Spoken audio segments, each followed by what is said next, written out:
إنما الدين النصيحة شأنها في الشرع عالي بالتعاليم الصحيحة ينجلي سيف الضلال وبأحكام صريحة ارتضاها ذو الجلال فاتبع هدي النصيحة ترتقي نحو المعالي. هدف كاسدتك مسلم كوقفكم مركم مسلم نقضه ويول أما قول الراد عينيه لكن نرشو أهداف يريرو كسوكا يسيلاده وحال الربا أهداف يريرو سوكا إني أخد ميسو هدف كوين يعني وحكستو هدف كوين كوي عينيه وإنو النقضة وحان معنا بدنك تادك الصمينين مثلا إن الحوك ستو وشغيستي وأنتي يالتي ومباح ووحبنان نرشنا ولا قربه لكن هدي هدفك كويدارين أيان كورر إلهي كو قرآنك كو أماني وحلي محي رجال لا تلهيهم تجارة ولا بيع عن ذكر الله وإقام الصلاة وإيتاء الزكاة كوحبا إلهي أماني كوحدا الأماني وحلقت المامي رغنمو الرجال ويان باليدي والرجال محي كسفوبة لا تلهيهم تجارة ولا بيع عن ذكر الله باع مشتركة إيا لعقت كسب الشديد كما ويعسه ما إلا وسيسه هدف كي وينه oo ah inuu salaad oogo inuu zakar la yimaado inuu ilaahay caabudo inuu xuso in aakhiro hortiisa ay taalo yakhaafuna rabbahum inay rabbigood ka cabsanayaan maalin qulubta ay gagadoomayso idan hadafka weyni waxaan soko oo dhami dabab kuma ridaan ceeriyaan maaha ka qarin karta mushkilada dadka haysata ugu badan waxa weeyaan ilaahay wuxuu ina leeyahay هذا الصلاة دميسان محل يليدي فانتشروا في الأرض وابتغوا من فضل الله صلاة أمرك دميستان لولك كفاف إليه رزق دي سرات سدا ليدي واذكروا الله كثيرا لعلكم تفلحون لكن دول كفاف هي التجارة دي وحنا هدي هدف كوين قلضيان إيجا لقهر تقيه ورجال لا تلهيهم تجارة ولا بيع عن ذكر الله وحبدا مركا مانت أهدافته وين تيدتكو إلا بان وحي يريرو سكينكو مشغولة حلقة يابا أنت الساعدودات كو بحسي سكول كيات ساقدين وكورن يوم القيامة هدات ساقده ما أنت أن ساقدني ما كوين يشرين حلقة يابا إنو ليه هي عيبوبين وكورن قيامة مركا غير نبي آدم ودن الله سكينة هداد عيبوده يوم تعرضون لا تخفى منكم خافية غير نبي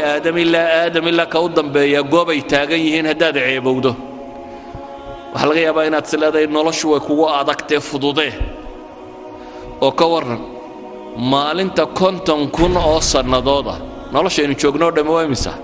60 sano 70 sano 80 sano ka waran maalin 50,000 oo sanadooda haddaad cadaabanto intaan janniya naarba la isla gaadhin kaana 50,000 sana maalina qiyaamuhu waa maalin 50,000 oo sanadooda 50,000 oo sanadood baa taagnaanaysa 50,000 oo sanadood baa dadkan la xisaabaya 50,000 oo sanadood baa cadceedu halkan taagan tahay 50,000 oo sanadood baad waxaad harsanaysaa waxaad xoogsatay ee hadafkaasi aad u xoogsatay 50,000 oo sanadood baad dhididaysaa oo dhididkaagu wuxuu gaadhayaa halka waa dunuubtaadu joogtay 50,000 oo sanadood baa ragga qaar harsanayaan oo carshu raxmaanka harsanayaan ay ka mid ahaayeen dhallinyaradii ku kobocday maxay ilaahay cibaadadiis madaxdii cadaaladda samaysay kuwii habeenkii istaagay ee ishooda ay ooyeysay kuwii gacantooda midig waxay bixinaysa gacantooda bidixaanay ogeyn kuwii shahwaatu nafsiga ka soomay ee naaga quruxda badan leh inta u yeedheen ku yidhaahdeen ilaahay baan ka cabsanayaa ama inantii inanka quruxda badan leh u yeedhaa tidhi waar ilaahay baan ka baqayaa ayay dhaaf kuwaasi waxa la yidhi iyagu carshu raxmaan bay harsanayaan cadaabkanaad ku jirta iyo waxa kana arki maayaan ka waran haddaad sileeday nolosha waxaad u baahantahay way kugu adkaatay biyo lacabo iyo sharaab iyo waxoogaa dabdabacsani inaad u samayso ka warran 50 kun oo sannadood haddii haraadka u kaa siiyo iyo ninka xawdka nebi maxamed ka cabayaan haraadayninba yacni hadafka weyne hadduu lumo noloshan soka qiimo ma leh shayaatiinu linsi waljinnina waxay isugu tageen inay hadafkaa weyn qariyaan oo ay kugu mashquuliyaan ahdaaf yaryaroo soke waxbarasho iyo capacity building iyo halkan kabood iyo xoogsi iyo shaqaysi iyo wax yaryaroo soke oo marar badan aan hadafkaba uu qiimaynaynin dhallinyaradana iyada waxa u sii dheer qaar aan tannaba wax ka tarin baaba lagu sii mashquuliyey hebel baa laadiya heblaaya kolayga ku riday kubad oo hadduu ku rido maxaa kaa galay maxaa ka soo baxaya ninbaa kubad 2 birood dhex mariyey maxay nolosha ku soo kordhisay gool baa la dhalay maxay nolosha ku soo kordhinaysaa aakhirana wax kama tarto adduunkana wax kama tarto idan ahdaaftii rasmiga ahayd dowladan waxa la idinku qabanayaa baan rajaynayaa in ahdaafta la saxo inaynu dib u xisaabtanno oo dib nolosha u hagaajinno inaynu buusalada hagaajisanno garanno barul amaan xagee lagu gaadhaa doon baynu saaranay noloshu waa doon badweyn ku dhex jirta hadday buusaladaadu sax tahay markabka badweynka soconaya haddii buusaladu kambasku hadduu u saxan yahay mahma ay waxaani dhacaan wuu gaadhi meel barriyo nabada uu dego wuu gaadhi haddiise kambasku kaa lumo mawjaduhunbaa kolba dhanku u kaxayn badweyntunbaad ku wareegi doontaa adoo aan weligaana dhul arkaynin waxaa la mid ah qofka noloshan garan waaya wuxuu jooga ka qabanayo haddaad cab oo cayaar oo boodbood oo wax dhal oo xoogso oo daaradhis oo kan samee dan hargeysaa joogtaan bal suuqa hargeysa isdhex taaga raggii dhisay meeye waa daartii xaaji hebel iyo watii ilmo hebelunbaa maqlaysaan meeye xaajiyadii ka tageen aarahan hargeysada aan maanta dhex joogtaan raggii lahaa cidi kama noola xaggay joogaan waa kuwaynu meelahan ku marro xataa magac male hadda xabaalaha ka bannaybana asxaabulqubuurkii xaajiyanimadii iyo magacnimadii iyo maamuuskii iyo hebel wixii lumiye waa asxaabilqubuur waa dadkaa godadkaa ku jira ciiddaynu ag marayno ma waxaad diyaar u tahay inaad danda intaad dhisto ku biirtid kuwa magaclaawe halkaa ku jira aan la kala garanaynin xufraddan ay ku jiraan dabcan qaar bay janno u tahy qaarna naar bay u tahy laakiin inaga agteenna waa asxaabulqubuurun waxay isweydiinta le markaa war maxaynu u noollahay dhallinyaroy xaggaa ku socotaa noloshaadu xaggay ku socotaa jaamacad baan ka baxay shahaadad baan qaatay shaqo fiican baan helay war waa tegaysaaye waxaasoo dhammi waa maalmo waxaasoo dhammi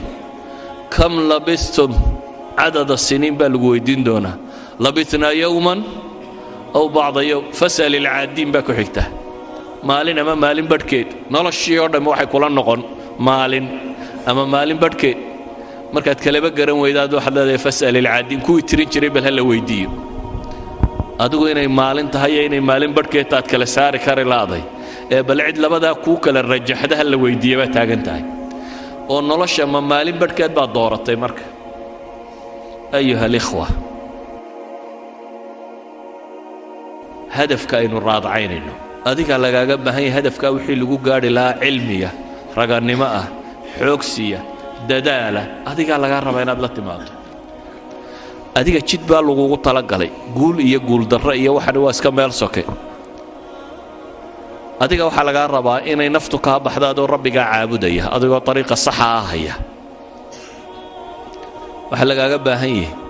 as'ilada kugu soo beeganta nolosha inaad ka jawaabi karto oo aad uga jawaabi karto hadafkii lagu abuuray wixii aad ku gaadhayso kelmadaydu markaa waxay ku kooban tahay nolosha yoolkeedu yuu idinka qaldamin ilaahay waxaan ka baryayaa subxaanahu wa tacaala inuu ina wada sugo inuu inagu sugo ariiqa xaqa ah inuu inaga badbaadiyo cadaabkiisa inuu inagu sugo jidka jannada loo maro kuwii islaamnimada ku dhintayna laynaga yeelo subxaana wa tacaala